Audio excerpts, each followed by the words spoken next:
gratis.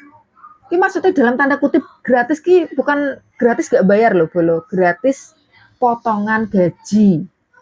Jadi kita ini kerja nanti dipotong gajinya. Nek wong lanang iso ngono, mereka akan berbondong-bondong pergi kerja ke Hong Kong.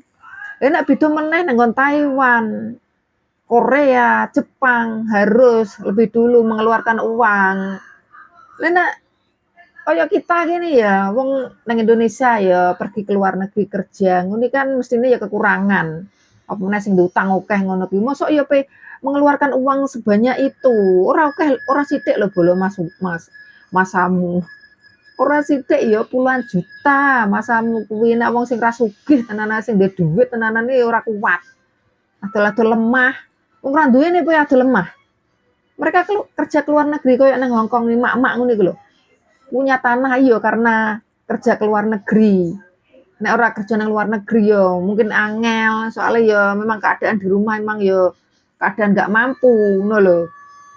Kan bojone sing lanang kerja nang luar negeri arep mengeluarkan uang, dari mana uangnya? Mengeluarkan untuk modal. Paham ora? Sing tak omongin iki.